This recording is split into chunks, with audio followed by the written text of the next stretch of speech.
Iran, Israel, US మధ్య పశ్చిమాసియాలో కొనసాగుతున్న ఉద్రిక్తతల ప్రభావంతో ప్రపంచ ముడి చమురు ధరలు సోమవారం భారీగా పెరిగాయి. సరఫరాపై భయాలు పెరగడంతో అంతర్జాతీయ మార్కెట్లో చమురు ధర బ్యారెల్కు దాదాపు $115లకు, ఒక దశలో $125 సమీపానికి చేరింది. ఇది 2022 తర్వాత అత్యధిక స్థాయిగా నమోదైంది. ఇక ఈ పరిస్థితి దిగుమతులపై అధికంగా ఆధారపడి దేశాలకు ఆందోళన కలిగిస్తుంది. ముఖ్యంగా సుమారు 85% చమురు దిగుమతులపై ఆధారపడిన ఇండియాకు ఇది పెద్ద భారం కానుంది. ప్రపంచ మార్కెట్లో ధరలు పెరిగితే అదే మొత్తంలో చమురు కొనుగోలు చేయడానికి భారత్ మరింత ఎక్కువ విదేశీ మారక ద్రవ్యం ఖర్చు చేయాల్సి వస్తుంది. గత ఆర్థిక సంవత్సరం 2024-25లో భారత్ దాదాపు $137 బిలియన్ విలువైన 243 బిలియన్ టన్నుల ముడి చమురును దిగుమతి చేసుకుంది. చమురు ధరలు బ్యారెల్కు $100 నుంచి $115 మధ్య ఎక్కువ కాలం కొనసాగితే దేశ చమురు దిగుమతి బిల్లు ప్రతి సంవత్సరం సుమారు 56 నుంచి 64 బిలియన్ అయితే పెరిగే అవకాశం ఉందని నిపుణులు అంచనా వేస్తున్నారు. దీంతో కరెంట్ అకౌంట్ లోటు పెరగడం, ఇక రూపాయి బలహీనపడటం, ద్రవ్యోల్బణం పెరగడం వంటి ప్రభావాలు కనిపించే అవకాశం ఉంది.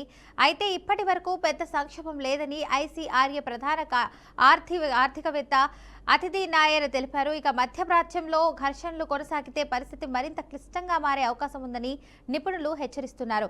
ఇంధన ధరలు, రవాణా ఖర్చులు, మొత్తం ఆర్థిక వృద్ధిపై కూడా ప్రభావం పడే అవకాశం ఉండటంతో కేంద్ర ప్రభుత్వం, చమురు సంస్థలు పరిస్థితిని నిశ్చితంగా అయితే పరిశీలిస్తున్నాయి.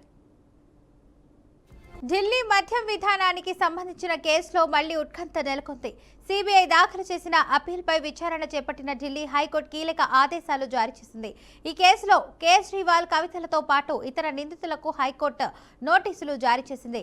ట్రయల్ కోర్టు ఇచ్చిన డిశ్చార్జ్ తీర్పును సవాల్ చేస్తూ సిబిఐ దాఖలు చేసిన పిటిషన్పై వారి నుంచి సమాధానాలు ఇవ్వాలని ఆదేశించింది.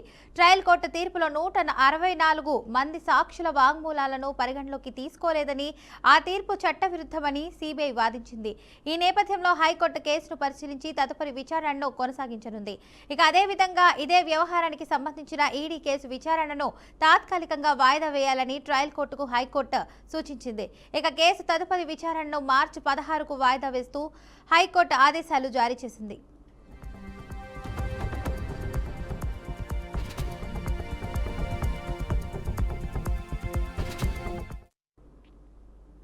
కరూర్ తొక్కిసలాట కేసులో మరోసారి ప్రశ్నించేందుకు నేడు తమ ఎదుట హాజరు కావాలని ఆదేశిస్తూ సినీ నటుడు టీవీకే అధినేత విజయ్కు సిబిఐ సమన్లు జారీ చేసినట్లు అధికారులు తెలిపారు. ఇదే కేసుకు సంబంధించి జనవరి 12, 19 తేదీల్లో ఇక్కడి తన ప్రధాన కార్యాలయంలో విజయ్ని సిబిఐ ప్రశ్నించింది. తదుపరి ప్రశ్నలు విజయ్ నుంచి వివరాల కోసం అవసరమైన సమాచారం సేకరించినట్లు చెప్పారు. ఇక విజయ్కి తాజాగా నోటీసులు జారీ చేసినట్లు అధికారులు తెలిపారు. సుప్రీంకోర్టు ఆదేశాల మేరకు ఈ కేసును సిట్ నుంచి సిబిఐకి తీసుకుంది.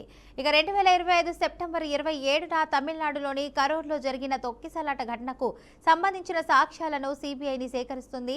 ఇక కరూర్ తొక్కిసలాట ఘటనలో 41 మంది ప్రాణాలు కోల్పోగా 60 మందికి పైగా గాయపడ్డారు.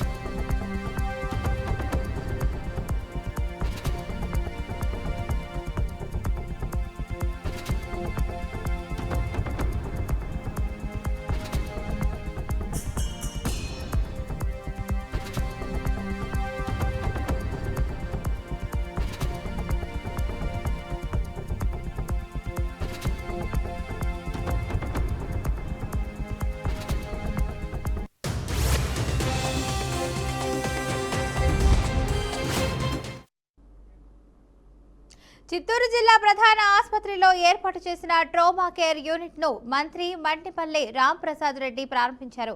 ఈ కార్యక్రమంలో ఎమ్మెల్యేలు గురజాల జగన్మోహన్, కె మురళీమోహన్ పాల్గొన్నారు. అత్యవసర పరిస్థితుల్లో రోగులకు మెరుగైన వైద్యం అందించేందుకు ఈ యూనిట్ ఏర్పాట్లు చేసినట్లు తెలిపారు.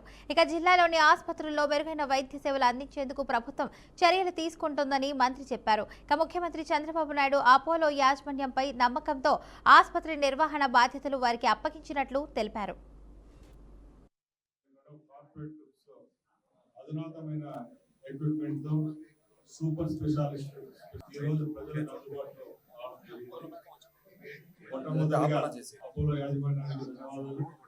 అలాగే నేను ముందే చెప్పిన విధంగా ఆంధ్ర రాష్ట్రంలో ఇప్పటికీ కేవలం ప్రజలు ట్రీట్మెంటే కాదు, హాస్పిటల్కి పోయినప్పుడు ఫస్ట్ స్టెప్ నుంచి లాస్ట్ మైల్ వరకు సంతోషంగా ఇంటికి చేరే వరకు వాళ్ళకి చికిత్స అందించే విషయంలో ఏ విధమైన పొరపాట్లు జరగకుండా చర్యలు తీసుకుంటున్నాం. దానిలో భాగంగానే ఈరోజు గ్రామాల్లో ఉండే ఏరియా హాస్పిటల్స్ నుంచి డిస్ట్రిక్ట్ స్థాయి జిల్లా హాస్పిటల్స్ వరకు అన్ని సౌకర్యాలు కల్పిస్తాం. సర్వీస్ మోటోగా పనిచేస్తున్నప్పుడు తప్పకుండా బాధ్యతగా ఎవరైతే పనిచేస్తారో అప్పుడు ఇవి ఇప్పటి బులెటిన్ అప్డేట్స్. మరింత సమాచారం కోసం చూస్తుండండి బీఆర్కే న్యూస్ తెలుగుడి సత్తా. అనంతపురం జిల్లాలో విషాద ఘటన చోటు చేసుకుంది. అనంతలక్ష్మి ఇంజనీరింగ్ కళాశాలలో బీటెక్ మొదటి సంవత్సరం చదువుతున్న విద్యార్థి హాస్టల్ గదిలో ఉరివేసుకొని ఆత్మహత్య చేసుకున్నాడు. మధ్యాహ్న సమయంలో గది తలుపులు తీయకపోవడంతో అనుమానం వచ్చిన తోటి విద్యార్థులు తలుపులు పగలగొట్టి చూడగా అతడు ఉరివేసుకొని ఉన్నట్లు గుర్తించారు. వెంటనే ఆసుపత్రికి తరలించగా అప్పటికే మృతి చెందినట్లు వైద్యులు ధృవీకరించారు. ఘటనపై కేసు నమోదు చేసుకున్న పోలీసులు దర్యాప్తు చేపట్టారు. 60 కిలోమీటర్ దూరంలో మేము 40 నిమిషాల్లో వచ్చినాం సార్. 40 నిమిషాల్లో వచ్చినాం. వీళ్ళకి 1.5 గంట అయింది మేము వచ్చి. 1.5 గంటల సేపు నుంచి ఆయన హాస్టల్ పీడీ అంట ఆయన వచ్చాడు. ఇప్పుడు నుంచి ఫోన్ చేసిన 10 కిలోమీటర్ లోపల ఇటు రాకూడదా, 1.5 గంట అయింది. వీళ్ళు పోలీసు వాళ్ళు దింపుతున్నారు ఇంతమంది. అప్పుడు స్టార్టింగ్ లో కానిస్టేబుల్ ఉన్నారు, ఎస్ఐసార్ గారు వచ్చినారు. ఒక్కొక్కరు వస్తున్నారు, వాళ్ళు రావడం లేదు. వాళ్ళు రావడం అనంతలక్ష్మి కాలేజ్ రావాలి కదా, వాళ్ళ రూమ్ లో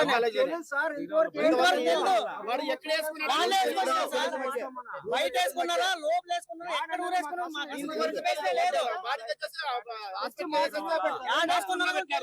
వచ్చి మార్చిలో పెట్టినారు. బాడీని తీసుకొచ్చా. తల్లిదండ్రుల పేరు కిష్టయ్య, జీ కిష్టయ్య, శారదమ్మ, జీ శారదమ్మ. లేదు ఎవరు ఏం చెప్పలేదు సార్, చెప్పలేదు. మేనేజ్మెంట్ కాల్ చేసి చెప్పలేదు.